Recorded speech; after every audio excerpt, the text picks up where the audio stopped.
প্রিয় সংগ্রামী কুমিল্লাবাসী, আপনাদের প্রিয় নেতা বলেছেন দুইটা যৌক্তিক কথা। একটা এয়ারপোর্ট, সেই ব্রিটিশ আমল থেকে এখানে তখন বিশ্বযুদ্ধের জন্য ঘাঁটি গাড়া হয়েছে। এইরকম ঘাঁটি যারা সবগুলোই কিন্তু এয়ারপোর্ট হয়ে গেছে দুটো ছাড়া, একটা কুমিল্লা আর একটা শমশাননগর। শমশাননগর অতটা জরুরি নয় আর একটা এয়ারপোর্ট করা, কারণ সিলেট একটা এয়ারপোর্ট আছে, কিন্তু কুমিল্লা তো অনেকগুলা জেলার কেন্দ্রস্থল। এটা খুবই যৌক্তিক দাবি। এই দাবি আমরা শতভাগ সমর্থন করি। প্রধান উপদেষ্টার নেতৃত্বে বর্তমান সরকারকে অনুরোধ করব, আপনারা মনোযোগ দিন।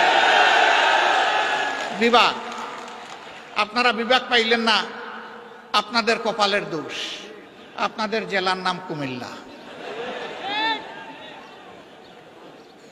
কুমিল্লা জেলাটা কি আমাজন জঙ্গল থেকে এখানে এসে পড়েছে? এটা কি বাংলাদেশের অংশ নয়? মহান স্বাধীনতা যুদ্ধে, 24-এর যুদ্ধে কুমিল্লার কি কোনো ভূমিকা নেই? যদি কুমিল্লার ভূমিকা কুমিল্লা নামেই রাখার সুযোগ থাকে, আজকে কুমিল্লার নামে বিভাগ দিতে অসুবিধা কোথায়? কেন সেটা আটকে রেখেছিলেন? শেখ মুজিবুর রহমান সাহেব দুনিয়া থেকে বিদায় নিয়েছেন, তার সুকীর্তি অথবা তার অন্য কিছু, সেটার মূল্যায়ন জনগণ করেছে, করবে, করতে থাকুক।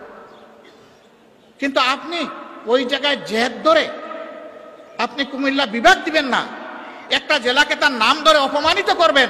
আপনি বাংলাদেশের প্রধানমন্ত্রী হতে পারেন না।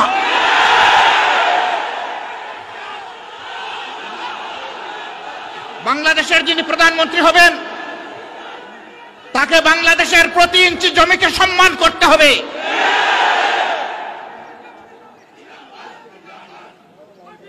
এটা একটা জুলুম, একটা এলাকার লোকদের উপর নিঃসন্দেহে এটি একটি জুলুম। অনেকগুলা জুলুমের মধ্যে এটা একটা জুলুম। আমরা বর্তমান সরকারকে অনুরোধ করব, তার তো সব কিছুই রেডি আছে, আপনারা মেহেরবানি করে তাদের এই হক পাওনাটা কুমিল্লাবাসীকে দিয়ে দেন। নামের জন্য কুমিল্লাবাসী যুদ্ধ করে নাই, বলে নাই সুরমা নদীর নামে করেন, কুশিয়ারার নামে করেন, তিতাসের নামে করেন, এটার নামে করেন, ওটার নামে করেন। কুমিল্লাবাসী এটা বলেন নাই।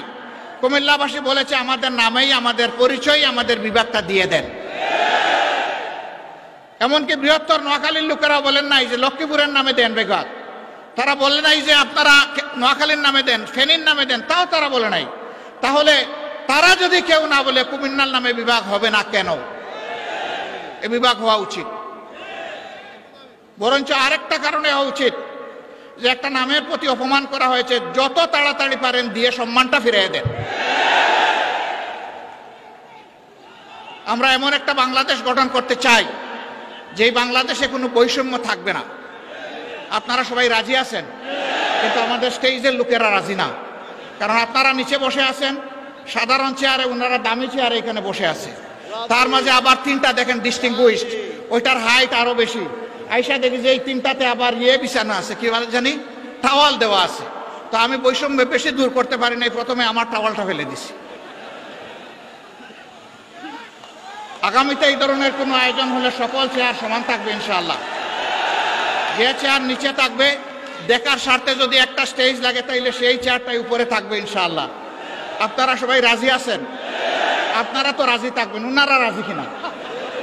ওনারাও রাজি আছে, আলহামদুলিল্লাহ। তাইলে আমরা উভয় পক্ষ রাজি যে আমরা সকল ক্ষেত্রে বৈষম্যহীন চলবো ইনশাআল্লাহ। তবে এটা ঠিক যে যার যার রুচি মতো চলবো। যেমন আমার গায়ে একটা সদরিয়া বা একটা কোটি আছে, তাই বলে সবাইকে কোটি পরতে হবে না। ব্লেজার যার পছন্দ তিনি ব্লেজার পরবেন, শীতের দিনে সোয়েটার, গ্লাভ, চাদর যার পছন্দ তিনি তাই পরবেন। কিন্তু সামাজিক ক্ষেত্রে আমরা ইনশাআল্লাহ সমান থাকবো আল্লাহ চাইলে। দেখেন বৈষম্যের শিকার হয়ে বাইগুলা পড়তে বসছিল এই মাত্র। তো আমরা আল্লাহর দরবারে বৈষম্য থেকে পানা চাই। এখন এই বৈষম্যহীন দেশটা গড়বে কে? প্রধানমন্ত্রী হলেই আমার বাড়ি যে জায়গায় বন্যার স্রোত, উন্নয়নের স্রোত চলে যাবে সে জায়গায়, তাইলে বৈষম্যহীন সমাজ হবে কেমনে?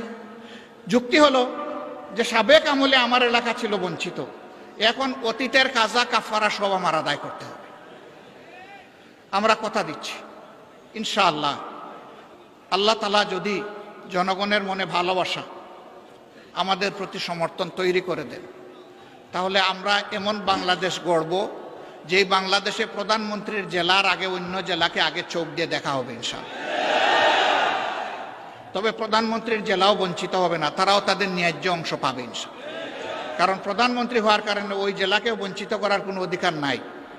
কিন্তু রাজার হস্ত করে সমস্ত কাঙ্গালের দুন চুরি, ওই চুরি করতে দেব না আমরা কাউকে। যদি আল্লাহ তাআলা আমাদেরকে এই সুযোগ দেন, আল্লাহ ভালো জানেন, প্রিয় জনগণ তারা বিবেচনায় নেবেন। যদি সুযোগ দেন তাহলে ইনশাআল্লাহ আমরা কথা দিচ্ছি যে আমরা দুর্নীতি করব না, দুর্নীতি হতে দেব না। বলবেন তার কি কোনো প্রমাণ আছে? একটু আছে তো ভাই।